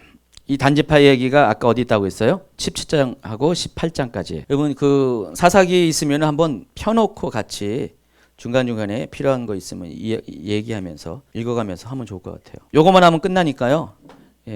여러분 슬퍼하거나 노하지 마시고요. 요거만 잘하면 끝납니다. 이 단지파 이야기는요, 여호수아에서도 이미 기록되어 있습니다. 여호수아 19장 47절에 보면은요, 단자손의 경계는 더욱 확장되었으니 이는 단자손이 올라가서 렛셈과 싸워 그것을 점령하고 칼날로 치고 그것을 차지하여 거기서 거주하였습니다. 그들의 조상 단의 이름을 따라서 렛셈을 단이라 하였더라. 자, 이 이야기가 어디 나왔다고? 여호수아서. 그 여호수아서는 언제 이야기예요? 가나안 정복 전쟁 가운데 일어난 이야기잖아요. 근데 이 단이 어디냐면은 원래 단지파가 여기 그림 보면 어디예요? 여기잖아요. 여기 원래 이제 배정을 받았어요. 땅 분배를 받았는데 나중에 단지파가 어디를 가는지 아세요? 오늘날 성경에 보면 단에서부터 브엘세바까지라고 나오죠. 단은 바로 요 끝쪽 지역이에요. 하솔 위쪽에 요쪽 지역 요 정도 돼요. 단이. 그리고 브엘세바는 이쪽이잖아요. 여기 네게부 사막 요쪽에. 여기가 이제 보통 이스라엘의 영토를 말할 때 위쪽 경계와 아래쪽 경계를 말하는 것입니다. 근데 원래 이 단지파가 여기 살았었어요. 근데 어느 날 갑자기 위로 쑥 올라왔어요. 예, 그게 이제 오늘 이 단지파 이주 사건이라고 여기 사사기에 나오는 것이에요. 근데 이 기록이 여호수아서에도 나와 있다는 거예요. 예. 그러면 이게 이 단지파 이주 기록이 사사기 뒷부분의 이야기가 아니라 바로 여호수아와 가까운 시대의 이야기라는 것을 여러분이 알 수가 있습니다. 그리고 또 한 가지가 사사기 18장 30절에 보면은 이제 이 단지파 이야기가 이주 이야기가 다 끝나는 뒷부분에 이런 기록 이야기가 있습니다. 단 자손이 자기들을 위하여 그 새긴 신상을 세웠고 모세의 손자여 게르솜의 아들인 요나단과 그의 자손은 단지파의 제사장이 되어 그 땅 백성에 사로잡힌 날까지 이르렀더라 그랬습니다. 여기 보면은 모세의 손자요 게르솜의 아들인 요나단이 단지파의 제사장이 됐다 그랬습니다. 지금 이게 단지파가 여기에 있다가 위쪽으로 가는 이 사건, 아예 뒤로 나가 버리면요, 여기에 있다가 이 단 지역으로 원래는 이게 라기스라는 지역이었는데 도시의 이명인데 이것을 점령해가지고 단으로 바꿔버립니다. 자기 지파명을 따라서. 원래 여기 살던 민족이었어요. 족속이었는데 지파였는데 나중에 사사기 시대에 이쪽으로 가버리는데 여기까지 가는 과정 속에 누가 주인공이라고 있어요? 레인이 있어요. 그 레인의 이름이 뒷부분에 요나단이라고 나와요. 근데 이 요나단이 누구의 손자라고 했어요? 모세의 손자. 그리고 게르솜의 아들. 그러면 이 요나단은 따져보세요. 340년 후에 그 사사기 시대가 끝나는 사사기 후반부에 살던 사람이 아니잖아요. 바로 사사기 시대가 시작되는 전방에 살아가는 사람이에요. 근데 구조적으로 이 사건은 사사기 뒷부분에 나와 있지만은 시간적으로는 원래 앞부분에 나와야지 정상이라는 것입니다. 어쨌든 이제 단지파 이주 사건은 이렇게 시작됩니다. 에브라임 산지에 미가라는 사람이 살았습니다. 볼까요? 17장 1절. 에브라임 산지에 미가라는 이름하는 사람이 있더니 그의 어머니에게 이르되 어머니께서 은 1,100을 잃어버렸으므로 저주하시고 내게에도 말씀하셨더니 보소서 그 은이 내게 있나이다. 내가 그것을 가졌나이다 하니 그의 어머니가 이르되 내 아들아 내 아들이 여호와께 복받기를 원하라 하니라. 미가가 은 1,100을 그의 어머니에게 도로 주매 그의 어머니가 이르되 내가 내 아들을 위하여 한 신상을 새기며 한 신상을 부어 만들기에 내 손에서 이 은을 여호와께 거룩히 드리느라. 그러므로 내가 이제 이 은을 내게 도로 주리라. 미가가 그 은을 그 어머니에게서 도로 주었으므로 어머니가 그 은 200을 가져다 은장새에게 주어 한 신상을 새기고 한 신상을 부어 만들었더니 그 신상이 미가의 집에 있더라. 그 사람 미가에게 신당이 있으므로 그가 에봇과 드라빔을 만들고 한 아들을 세워 그의 제사장으로 삼았더라. 그때는 이스라엘 왕이 없으므로 사람마다 자기 소견에 옳은 대로 행하였더라. 이 장면이 어떤 장면이냐면은 에브라임 산지에 여기가 이제 에브라임 지역이 이쪽입니다. 에브라임 산지에 미가라는 사람이 살았는데 이 미가라는 사람이 보니까 엄마가 부자예요. 은 1,100세겔을 갖고 있다고 했어요. 뒤에 나오면은 어떤 다른 그 몇 장 10절. 미가가 그에게 이르되 내가 함께 거주하며 나를 위하여 아버지와 제사장이 되라. 내가 해마다 은열과 의복 한 벌과 먹을 것을 주리라 하므로 그 레인이 들어갔더라. 이 기절을 보면은 어떤 내용이냐면은 이 미가라는 사람이 레이 청년 한 명을 데려다가 자기 집 전용 가정 제사장을 세우는 장면이 나옵니다. 근데 그때 연봉을 주는데 연봉이 얼마냐면은 은 10세겔이에요. 근데 이 엄마가 은인 몇 개를 갖고 있다고? 몇 세겔을요? 1100세겔.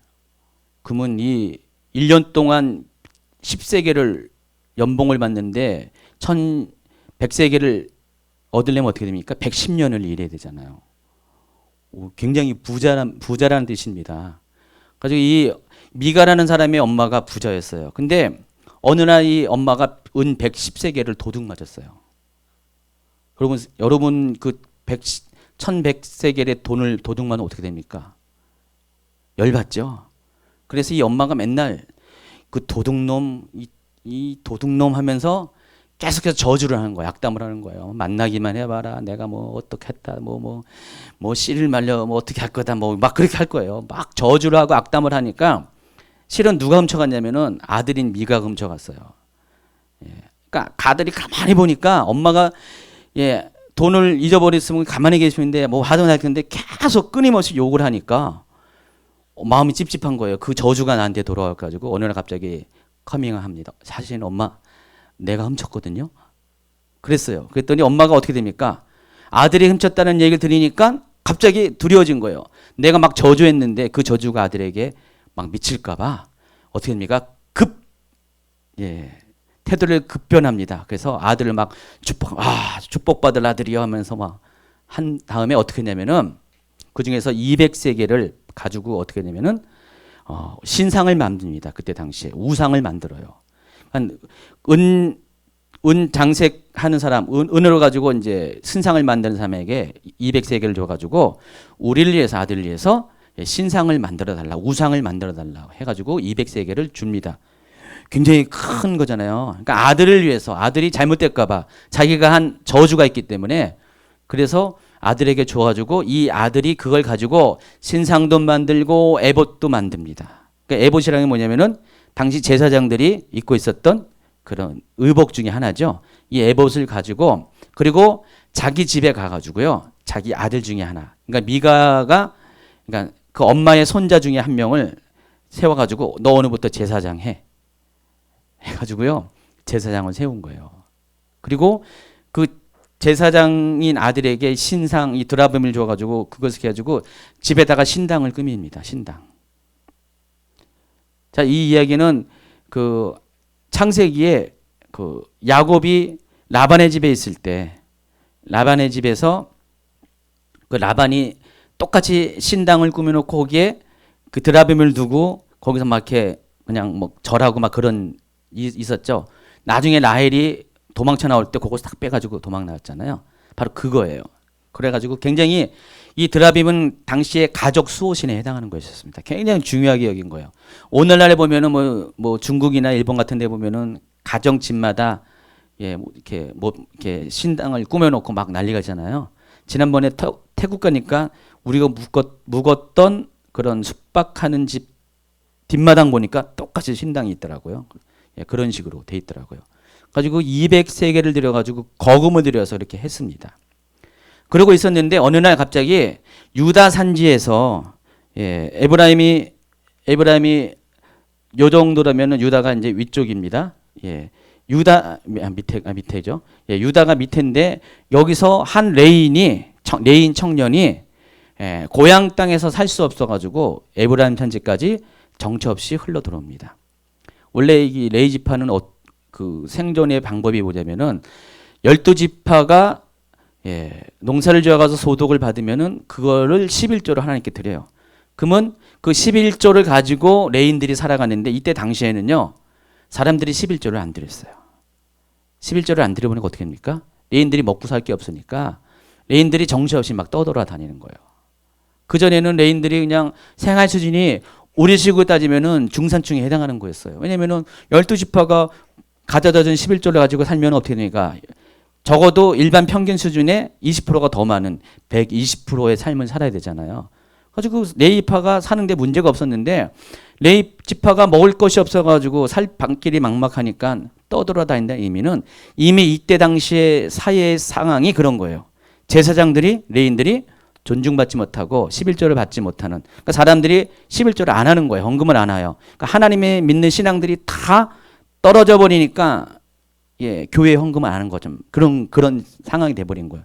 그러니까 어떻게 해요? 할 것이 없으니까 삶을 위해서 막 떠돌다가 이 에브라임 산지까지 온 거예요. 위쪽에 에브라임 산지까지 왔는데 여기에 미가의 집에 때마침 들린 거예요. 아마 미가가 뒤에 보면은요. 또 이제 또 단지파가 이렇게 이 북쪽 원정을 갈 때 미가의 집에 들린 거니까 미가의 집이 굉장히 꽤나 부자였던 것 같아요. 그때 당시 이 지역 가운데 눈에 띄는 좀 부자예요. 보니까 1100세겔이면 꽤 많은 돈이잖아요. 10세겔이 연봉인데. 그래서 이 사람이 그 청년을 발견해 가지고요. 물어봤습니다. 너 누구냐 했더니 자기가 레위 지파의 사람이라는 거예요. 그러니까 어떻게 됩니까? 갑자기 미가가 반색을 합니다. 너무 좋아합니다. 그리고 한 가지 제의합니다. 아까 그게 10절이에요.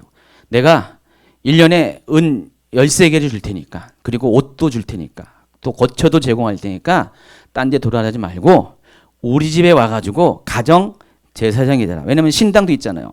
이미 아들은 시켜놓긴 시켜놨지만은 그 아들이 뭐 번변치 않을 거 아니에요. 강제로 아버지가 했으니까 옷만 입혀놓고 너 이제 제사장 하라니까. 그러니까 이 레인 보고 그거 하라니까 레인이 좋잖아요. 어디 가서 뭐 몸 의탁할 데도 없으니까. 그래서 이 미가의 집에 머뭅니다. 근데 그 3절에 보면은 12절 13절에 보면은요. 이런 이야기가 나옵니다. 미가가 그 레인을 거룩하게 구별하며 그 청년이 미가의 제사장이 되어 그 집에 있었더라. 이에 미가가 이르되 레인이 내 제사장이 되었으니 이제 여호와께서 내게 복 주실 줄을 아노라 하니라. 그랬습니다. 그러니까 레인을 세운 이유가 뭡니까? 미가가 복 받으려고. 그러니까 자기 가정을 위한 가정 전용 제사장으로 딱 세운 거예요. 페이를 지불하면서. 그 이유가 복 받으려. 그러니까 이 시대가 이렇다는 거예요, 지금. 이 시대가 레인들은 성도들이 11조를 안 하니까 먹고 살 게 없어가지고 유리방황하고 그 사람을 데려다가 자기 집에 제사장을 삼은 이유가 레인을 제사장을 삼으면 혹시나 하나님이 자기의 복 줄까봐. 그래서 그렇게 했다는 것입니다. 이게 이제 첫 번째 단락에 나오는 이야기입니다. 근데 여기가 끝이 아니에요. 이제 본격적으로 그 다음번 이야기 나옵니다. 18장에 가면은요. 그때 이스라엘의 왕이 없었고 단지파는 그때 거주할 기업의 땅을 구하는 중이었으니 이는 그들이 이스라엘 지파 중에서 그때까지 기업을 분배받지 못하였습니다. 계속해서 반복되는 얘기가 나와요. 아까도 6절에도 그때는 이스라엘 왕이 없었고 18장 1절에도 그때는 왕이 없었고 이게 이 17장부터 21장까지 계속적으로 반복해는 나오는 그런 표현들입니다. 그래서 이 단지파가 왜 땅이 없었냐면 아까 말씀한 것처럼 원래는 이 지역에 땅을 분배받았었는데 문제는 이 지역이 누가 살았습니까? 이 지역은 블레셋 사람들이 사는 가까운 지역이었어요. 그러니까 이 사람들이 땅은 분배받았는데 이 단지파가 여기를 차지하지 못했어요. 차지하지 못하고 다른 지파들은 뭐 유다 지파나 에브라임 지파나 다 거기는 거하는 족속들을 몰아내가 자기가 그 땅에 거주하고 있었는데 그러니까 이때만 해도 아직은 이제 가나안 정복 전쟁의 초기잖아요. 사사기 초기잖아요. 그러니까 이 단지파는 자기의 역할을 못했어요. 자기 역할을 못하니까 땅은 배분받았는데 땅을 차지하지 못한 상황이 됐어요.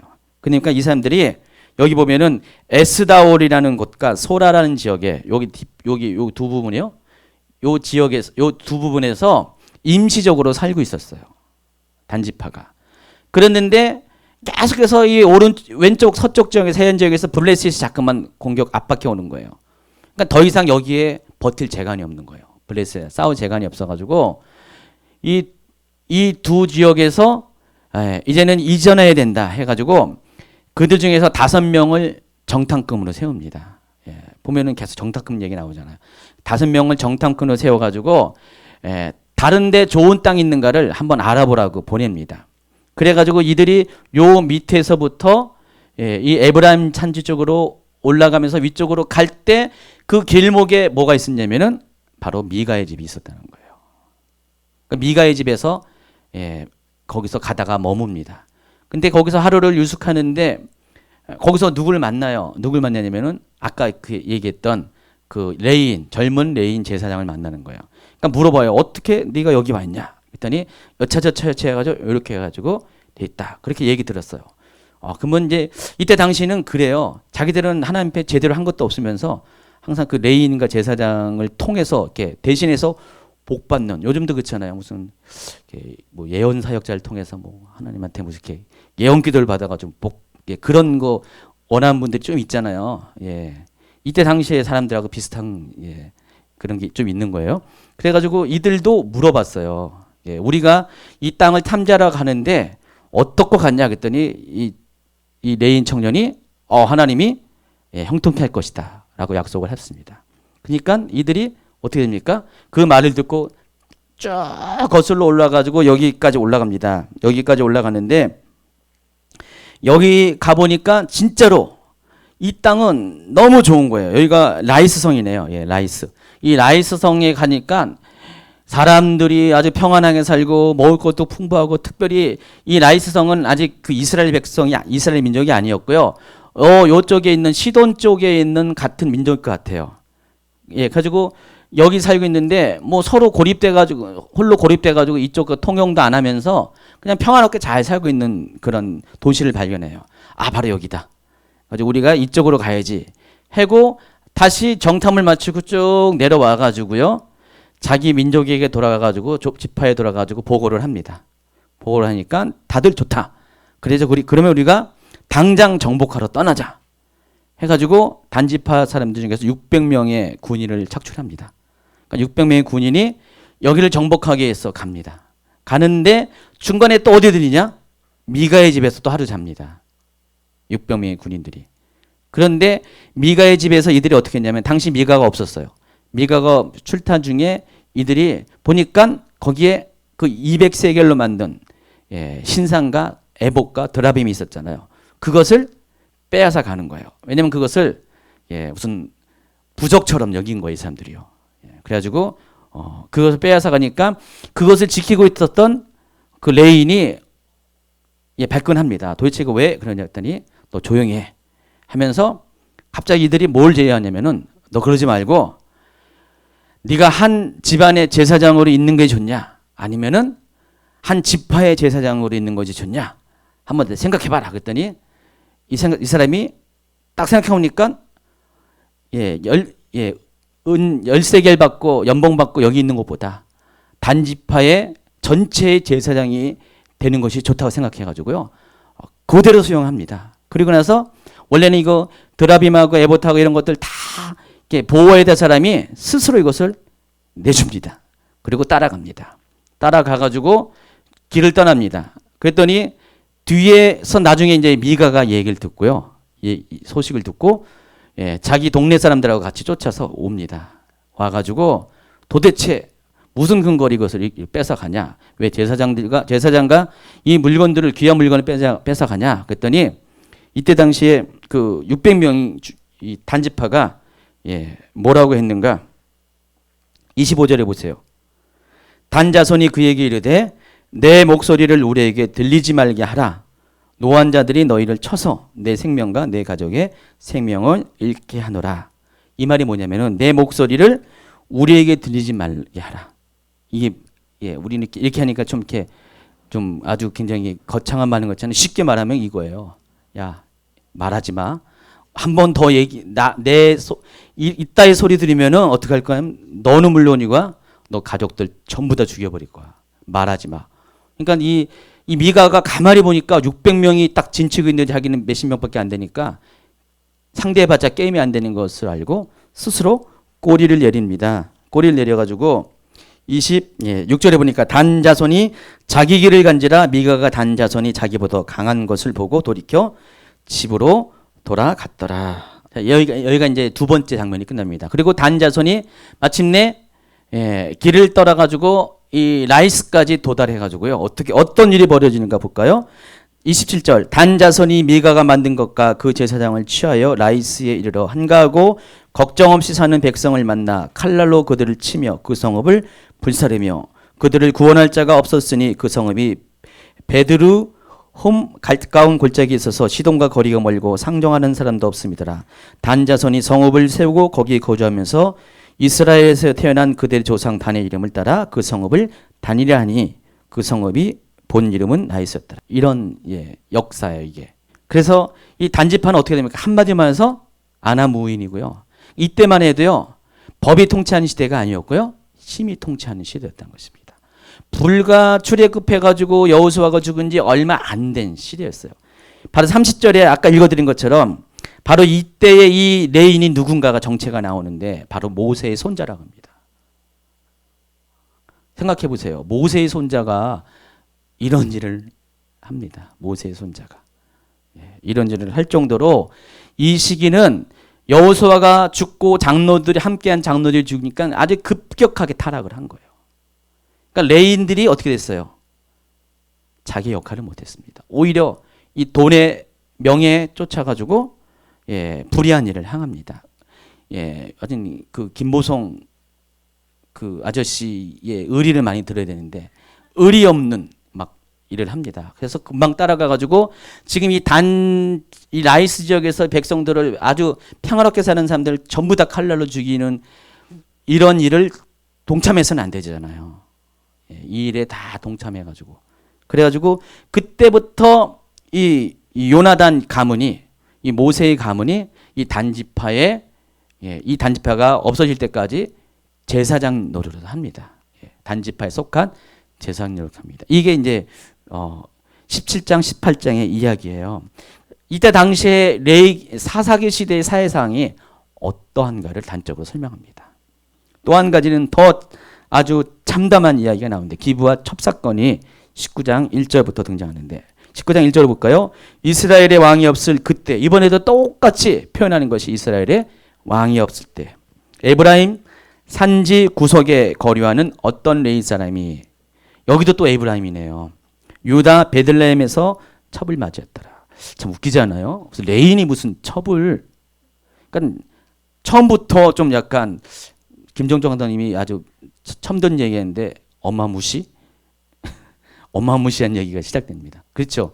우리 교회 뭐 찬양 어마무시하다는데 범상치 않은 것 같은, 범상치 않은 이야기가 시작됩니다.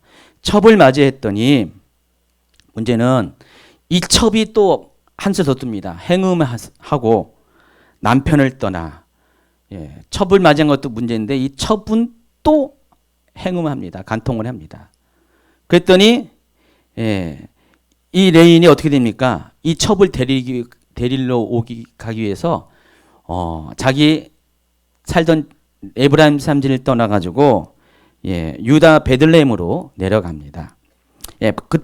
바로 거기에서부터 생겨나는 문제입니다.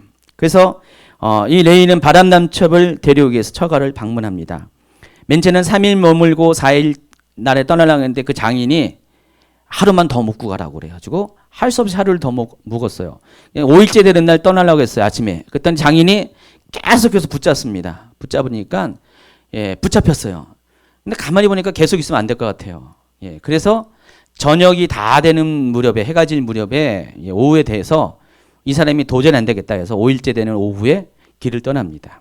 떠나가지고 베들레헴으로 내려갑니다. 근데 내려가고 있는데 여부스라는 지역에 이르렀을 때 해가 막 지게 됩니다. 그러니까 그때 같이 동행했던 종이 뭐라고 했냐면은 주인님, 이제 해가 지니까 이 여부스 마을에서 좀 하루 쉬었다 가면 어떻겠습니까? 그랬더니 이 레인이 뭐라고 했냐면은 우리가 어찌 이방 이방 그 마을에서 거기서 머물 수 있냐 해가지고 안 된다. 그래가지고 거길 지나쳐가지고 다른 곳으로 가는데 그 다른 곳이 기브아라는 곳입니다. 약 2시간 정도 떨어진 곳입니다. 기브아라는 곳에 가서서 거기서 이제 하루 자고 이제 베들레헴으로 가겠다 그렇게 합니다. 근데 여기서부터 말도 안 되는 사건이 발생합니다. 기브아에 도착합니다. 이제 저녁이 됐어요. 껌껌하게 됐어요. 근데 그 도시의 사람들은 아무도 이 나그네인 이 레인과 종과 이 첩을 맞아들이지 않습니다. 당시에는요, 지금도 베드인들이 전통이 뭐냐면은 손님을 맞이해가지고 접대하는 것, 아무런 대가 없이 공개하는 것이 가장 기본적인 그런 매너였고 아주 명예스러운 일로 생각하고 있었어요. 근데 이미 그 사회에는요, 그때 당시 그 사회에는 그런 어떤 명예, 그런 도덕률이, 그런 윤리, 그런 것들이, 전통이 다 사라져버린 그런 때였다는 것이에요. 그러니까 계속해서 시작하자마자 19장에도 그때 이스라엘의 왕이 없으므로, 그러니까 다시 말해서 법이 없으므로, 도덕이 없으므로, 그런 뜻입니다. 그래서 손님 대접을 베푸는 사람이 없습니다. 근데 다행히 저녁 무렵에 한 노인을 만납니다. 근데 이 노인이 만나서 이 나그네를 발견하고 도대체 무슨 이야기 했더니 여차저차 이렇게 했으니까 가만히 보니까 고향이 같은 동양 사람이에요. 같은 그 에브라임 사람이에요. 그래서 잘됐다 해가지고 우리 집에서 머물라. 같은 동네 고향 사람이니까. 그래서 그들을 자기 집에 머물게 합니다. 그래서 이제 씻겨주고 이제 밥도 먹이면서 이제 즐겁게 그 저녁 시간을 보내고 있는데 갑자기 밖에서 웅성웅성 소리가 들립니다. 무슨 소리가 들리면은 22절에 보세요. 그들이 마음을 즐겁게 할 때 그 성읍의 불량배들이 그 집을 에워싸고 문을 두들기며 집주인 노인에게 말하여 이르되 내 집에 들어온 사람을 끌어내라 우리가 그와 관계하리라 하니. 갑자기 마을 불량배 청년들이 몰려들어가지고 그 집을 에웠습니다. 그리고 하는 말이 그 손님들을 다 끌어내라 우리가 관계한다. 자, 요 비슷한 표현이 창세기 19장에도 나와 있어요. 4절 5절 한번 볼까요? 그들이 눕기 전에 그 성 사람 곧 소돔 백성들이 노소를 막론하고 원근에서 다 모여 그 집을 에워싸고 롯을 부르고 그에게 이르되 오늘 밤에 내게 온 사람들이 어디 있냐? 이끌어내라 우리가 그들을 상관하리라. 같은 단어를 쓰는데 야다라는 단어입니다. 이게 뭔지 아시죠? 바로 동성 연애를 하겠다는 거예요. 이 불량배 남자들이 이 집에 찾아온 레인에게 그 사람들을 끌어내려, 여자를 끌어내는 게 아니라 남자를 끌어내서 우리가 동성애를 하겠다. 그 얘기를 하는 거예요, 지금. 그러니까 이 노인이 깜짝 놀랍니다. 노인이 깜짝 놀라가지고 그런 악을 행하지 말라고. 우리 손님이니까. 그래서 어떻게 했냐면은 대신에 자신의 처녀딸이 있으니까 이 장면도 저기 소돔과 고모라의 장면과 비슷하잖아요. 롯이 자기 딸을 내주려고 했잖아요. 자기 처녀딸이 있고 또 레인의 첩도 있으니까 여자가 2명 있으니까 그들을 데려가라 그랬어요. 그런데 참 재밌는 건요. 여기 보니까 그 장면을 보니까 아주 웃겨요. 25절 보세요. 무리가 듣지 아니하므로 24절부터 보라 여기 내 처녀딸과 이 사람의 첩이 있은즉 내가 그들을 끌어내리니 너희가 그들을 욕보이든지 너희 눈에 좋은 대로 행하되 오직 이 사람에게는 이런 망령된 일을 행하지 말라. 동성연애를 하지 말라는 거죠. 하나 25절에 무리가 듣지 아니하므로 그 사람이 누군지 아세요? 레인을 말한 것입니다. 자기 첩을 붙잡아 그들에게 밖으로 끌어내매. 아니 웃기지 않아요? 레인이라는 사람이 하는 짓거리가 노인은 아직 그 처녀딸을 주지 않았어요. 근데 자기가 먼저 나서가지고 자기 첩을 잡아가지고 확 바깥으로 집어던진 거야. 그 사람들한테. 그랬더니 그들이 그 여자와 관계하였고 밤새도록 그 여자를 능욕하다가 새벽 미명에 놓은지라. 동틀 때 여인이 자기의 주인이 있는 그 사람의 집 문에 이르러서 엎드려져 발기까지 거기 엎드려져 있더라. 그의 주인이 일찍이 일어나 집 문을 열고 떠나고자 하더니 그 여인이 집 문에 엎드려져 있고 그의 2 손이 문지방에 있는 것을 보고 그에게 일어나 이르되 일어나라 일어나 우리가 떠나자. 저 웃기죠. 그렇게 해놓고 이제 뭐 떠나자고 합니다. 그런데 아무 대답이 없는지라 이에 그의 시체를 나귀에 싣고 행하여 자기 곳에 돌아가서. 그러니까 여자가 죽은 거예요. 밤새도록 그 불량배들한테 능욕을 당하다가 새벽에 돌아왔는데 바로 죽어버린 거예요. 이 일이 일어나니까 이 레인이 분노했습니다. 그러니까 집에 돌아가서 그 자기 처부의 시체를 데리고 가서 칼로 12 요즘 토막살인단이 그런 것을 내는 거예요. 12토막을 내가지고요. 각 지파들에게 전부 다 보냅니다. 그리고 이 상황을 설명합니다. 이런 일이 있으니까 어떻게 하랴 그랬더니 이 얘기를 듣고 이스라엘 지파가 대노했습니다. 그래가지고 30절에 보니까 그것을 보는 자가 다 이르되 이스라엘 자손이 애굽 땅에서 올라온 날부터 오늘까지 이런 일은 일어나지도 아니하였고 보지도 못하였도다. 이 일을 생각하고 상의한 후에 말하자 하니라. 이에 모든 이스라엘 자손이 단에서부터 브에세가까지와 길르앗 땅에서 나와서 그 회중이 일제히 미스바에서 여호와 앞에 모였으니 온 백성의 어른 곧 이스라엘 모든 지파의 어른들은 하나님 백성의 총회에 섰고 칼을 빼는 보병은 40만 명이었더라. 그러니까 이 일로 인해서 이스라엘 사람들이 전부 다 미스바라는 곳에 모였어요. 나중에 이제 사무엘 시대 또 미스바에 한 번 더 모이는데 미스바에 모여가지고 이 일에 대해서 논의를 하는 것이에요. 어떻게 할까? 근데 이미 40만 명의 군인들이 집합을 한 거예요. 여기에 다. 그래가지고 논의 끝에 어떻게 됩니까? 그들이 이 베냐민 지파에 찾아가가지고 이 불량배들을 내놓으라고 합니다. 그랬더니 베냐민 지파가 내놓지 않습니다.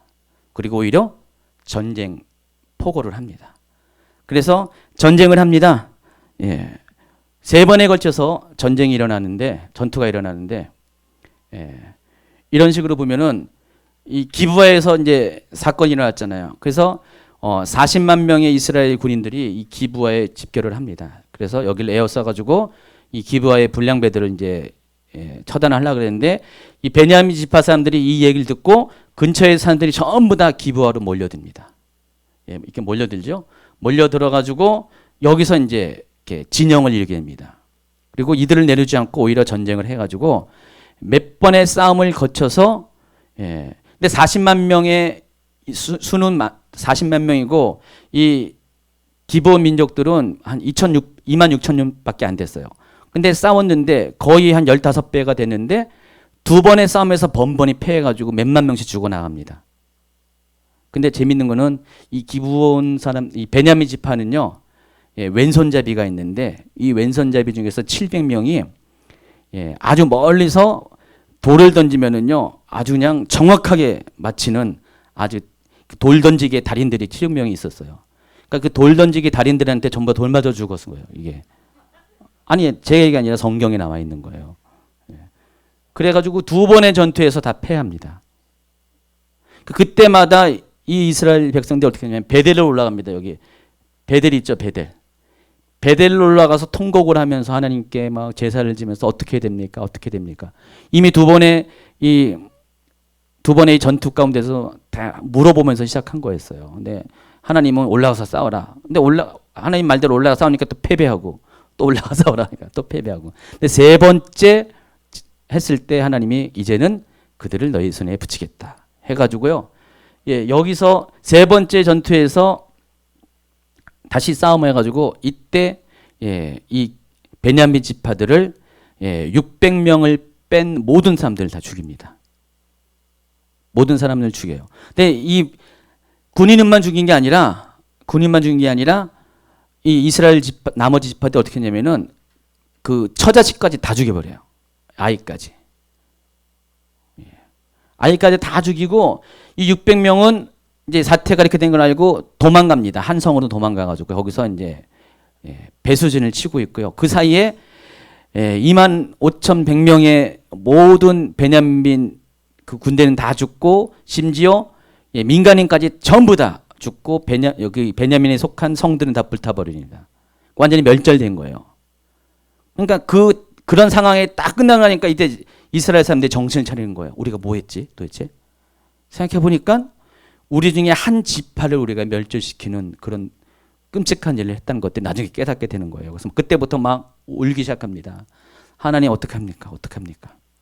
어떡합니까? 막 그러니까 자기들이 뭘 생각하냐면은 그럼 우리 이 전투 가운데 참여하지 않은 마을이 어디 있냐 한번 막 개수를 해보는 거예요. 그랬더니 길르앗에 속한 야베스라는 마을에서 사람들이 참여를 안 한 거예요.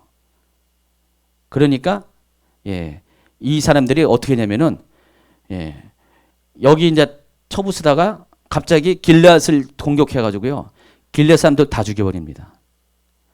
애까지 다 죽이고요.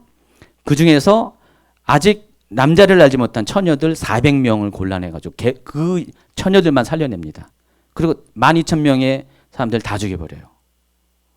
가지고 그 400명을 이 베냐민 사람들에게 600명의 사람들에게 아내를 줍니다.